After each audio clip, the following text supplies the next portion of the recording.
What's up everyone, and welcome back to the channel. Let's dive into our first news. Bo Nickal is set to face Vieira at UFC 322 next month, but his placement on the main card has sparked quite a bit of controversy. Many fans were upset, pointing out that Bo is coming off a TKO loss to RDR and questioning why he's been given such a high spot on the card. On X, Darren Till voiced his frustration, saying, "How is Bo Nickal getting further up on the main card slots than the likes of Leon Edwards? Make it make sense." The guy hasn't earned his stripes yet, adding a yawning emoji to emphasize his point. In response, Bo fired back confidently, writing, "Main card UFC 322. Maybe I have hundreds of thousands of grassroots American wrestling fans, or maybe it's just rage bait. Either way, I can't wait to fight." His reply quickly went viral, showing that Bo isn't backing down from criticism. And before we continue, make sure to leave a like on the video and subscribe to help support the channel. Moving on to another news, Duplessis has been called out by Brendan Allen, who believes it's finally his time to make a statement in the middleweight division. During a recent interview with Mike Bone, Allen sent a clear message to DDP, accusing him of going quiet after his win over RDR a few weeks ago. According to Allen, Duplessis was once vocal and confident when things were going his way, but now that the tables have turned, he's suddenly silent. Allen said, "Duplessis knows I'm a tough test. He knows I can beat him, and that's why he's been quiet. Like a mouse in church since his last fight." Allen went on to explain that Duplessis always had something to say when he was struggling or coming off a loss because it was safe to talk then, knowing the fight wasn't on the horizon. But now that Brendan has been winning and climbing the ranks, things feel different.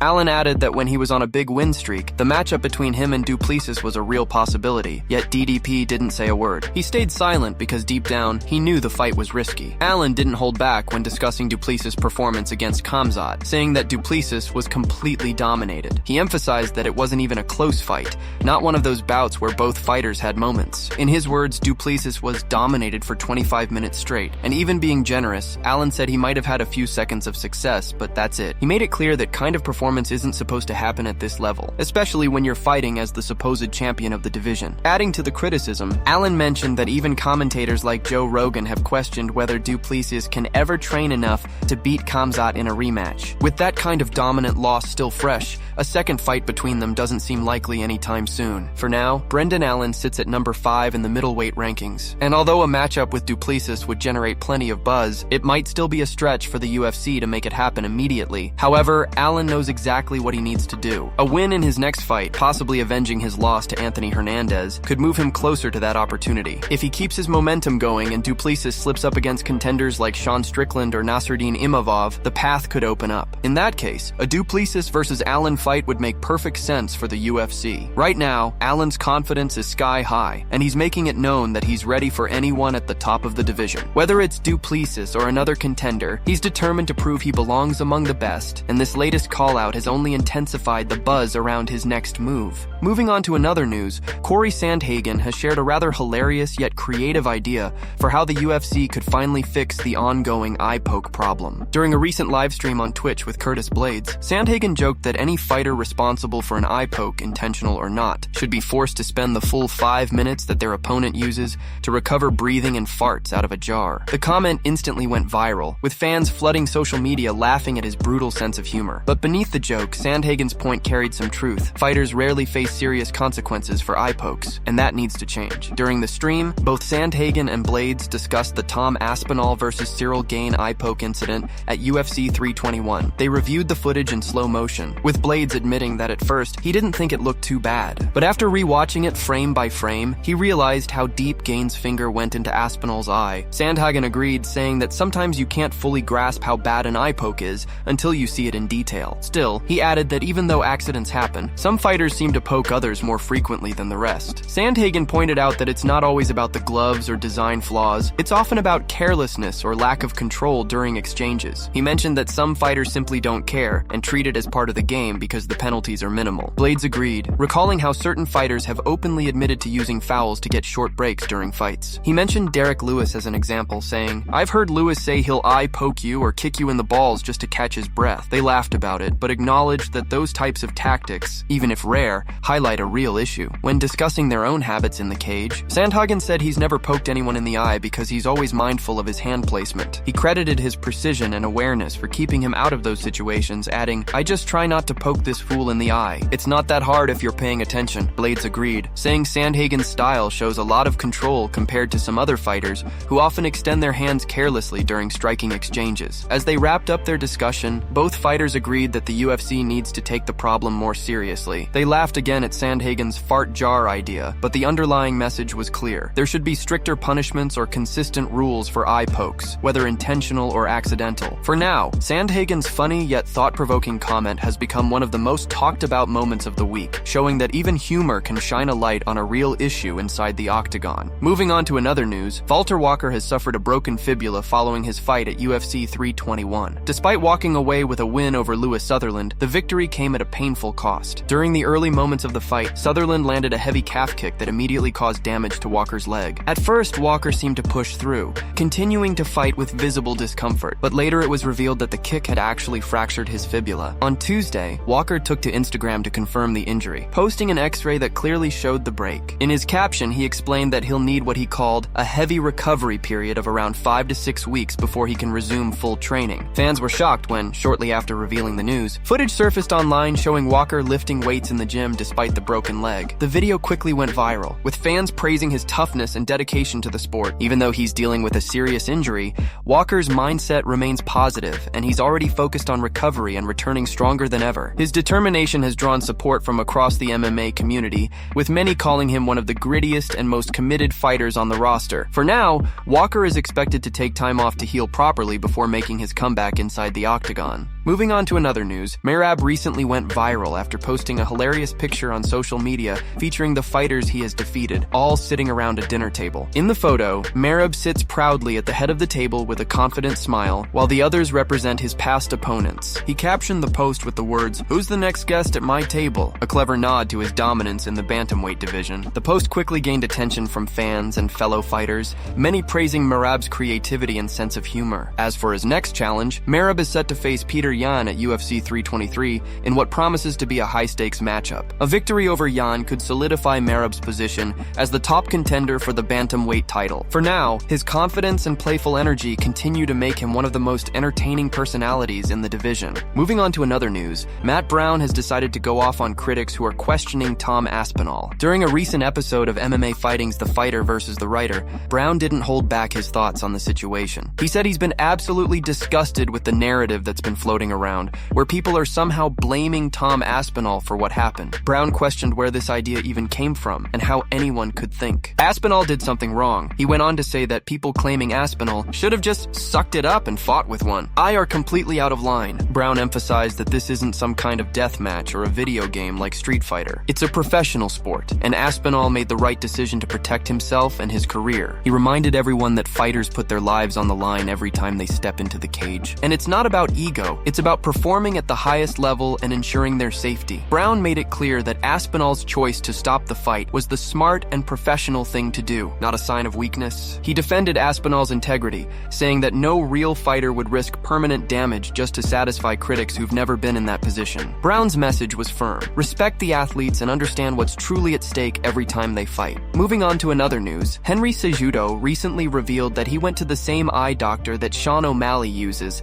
after suffering an eye poke from Song Yadong. Cejudo shared that he wanted to make sure everything was okay with his vision, especially since the poke had been bothering him for a while. He explained that the visit turned out to be more fascinating than expected, because the doctor had some of the most advanced equipment he'd ever seen. Cejudo mentioned that he even brought along one of Tom Aspinall's close friends, James Mystery, to the appointment. James got to witness how detailed and precise the doctor's work was. According to Cejudo, the doctor was able to pinpoint the exact cause of his double vision using advanced imaging technology. He said the experience was almost mind-blowing, describing it as looking into another world, the world of the eye. He went on to explain how incredible it was to see the inner details of the eye, to actually visualize the damage and understand how delicate yet complex it is. Cejudo praised the doctor, calling him a real specialist who knew exactly what he was doing. He said it was amazing how the doctor could look deep into the eye and clearly show which areas were affected. The whole process gave Cejudo a new appreciation for eye health, especially after seeing the technology used to assess vision problems caused by fight injuries. He emphasized that eye damage can be far more serious than people realize, and that it's important for fighters to take these things seriously rather than brushing them off. Cejudo then said that if he were in Tom Aspinall's position, he would definitely be looking for the best eye specialist available. Given what happened during Tom's recent fight, Cejudo believes it's crucial for him to get fully checked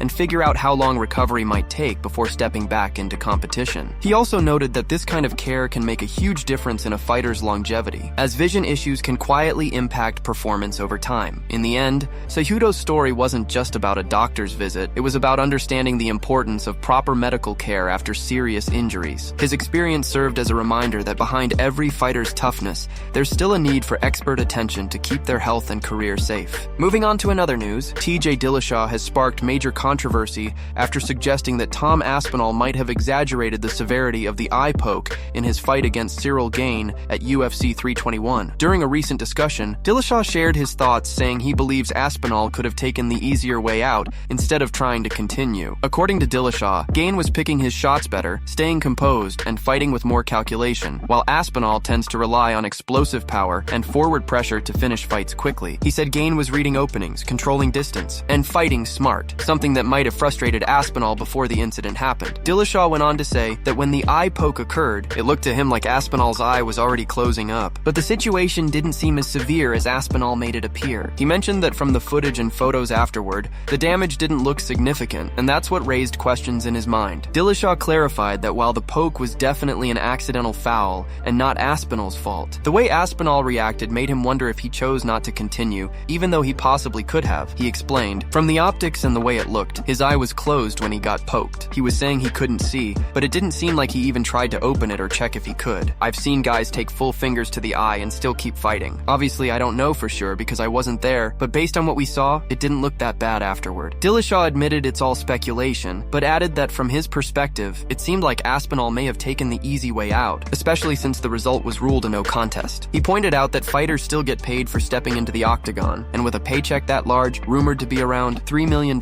it might have made sense for Aspinall to call it a night and come back later without risking more damage. The discussion then turned to how fighter contracts work, with Dillashaw explaining that depending on the agreement, some athletes receive a flat fee once the fight begins, regardless of the outcome. He noted, "As soon as you step inside the octagon, you get paid. Technically, someone could tap out right after the bell rings and still get paid, though it would definitely hurt their reputation." When asked about dealing with eye pokes personally, Dillashaw and others at the table admitted they've experienced them during fights, but never thought about quitting. They agreed that it's part of the sport, and that most fighters push through if they can. Dillashaw finished by reiterating that while he doesn't know what Aspinall was feeling in that moment, the way the situation unfolded made it look questionable. His comments have stirred up debate within the MMA community, with fans divided on whether Aspinall genuinely couldn't see, or if he made a business decision to protect his career and come back stronger. Moving on to another news, Ilia recently made an announcement that had fans buzzing, but it wasn't about his next fight. The featherweight champion revealed that his latest move is outside the octagon, a collaboration with the Spanish fashion brand Adolfo Dominguez. The partnership showcases Ilia's growing influence beyond MMA,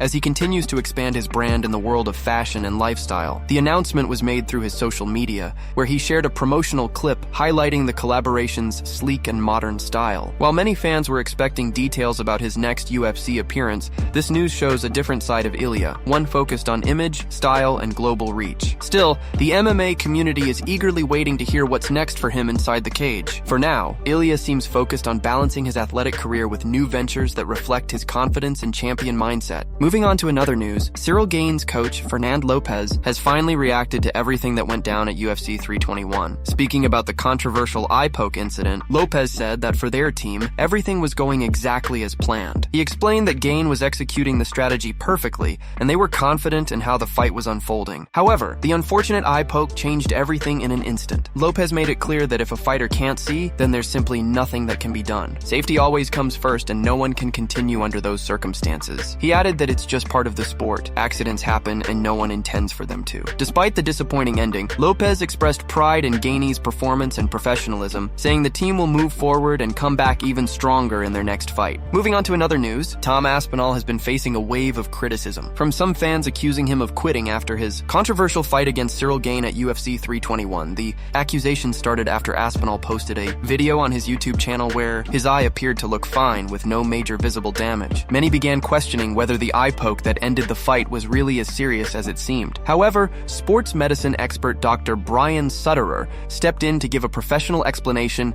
and clear the confusion surrounding Aspinall's injury. During his appearance on the Ariel Helwani show, Dr. Sutterer broke down what might have actually happened to Aspinall's eye. He explained that there's a major difference between an eye looking okay and an eye functioning properly. According to him, the impact from Gane's double eye poke could easily have caused temporary visual impairment. Even if no long-term structural collateral damage was visible afterward. "What I saw was a clear moment of foul," Dr. Sutterer said. "Even if it wasn't a big, severe injury, it was still enough to cause visual impairment, and that's a legitimate reason to stop the fight," he continued. "Everybody seems to be focusing on how the eye looked fine afterward. Even the hospital report said there was no serious damage. But there's a big difference between something looking fine and something functioning fine. When knuckles get dug deep into both eyes, that's a lot of trauma. It doesn't have to look terrible for it to seriously affect your vision." Dr. Sutterer also explained that the ringside doctor did exactly what was necessary, saying the situation was handled properly by both the medical team and the referee. The doctor at the event said the eye looked okay, but again, that doesn't mean it was functioning correctly. When you have a mechanism of injury like that, and the fighter tells you he can't see, then the fight cannot continue, he said. "If you can't see, you can't defend yourself. And if you can't defend yourself, the fight has to be stopped. It's as simple as that." He added that visual recovery after such an injury can vary depending on how deeply the eye is impacted. Sometimes even brief pressure or scratching from a glove can temporarily distort vision. In Aspinall's case, both eyes were affected, which made the situation even worse. "Getting poked in one eye is bad enough," Dr. Sutterer said, "but when both eyes are struck, the brain receives conflicting signals, and your vision becomes unstable. That alone is enough to make a fighter feel like they can't see properly." Dr. Sutterer concluded by emphasizing that Aspinall made the right call under the circumstances. He experienced a clear foul, described visual symptoms, and followed the protocol. The referee did what was required. It was the correct decision to stop the fight. Following UFC 321, many fans have now begun to see the situation differently, realizing that what looked like a minor injury could, in reality, have been a serious temporary impairment that made it impossible for Aspinall to continue safely. That's it from MMA Pulse News. Thanks for watching. Don't forget to leave a like and subscribe for daily MMA news.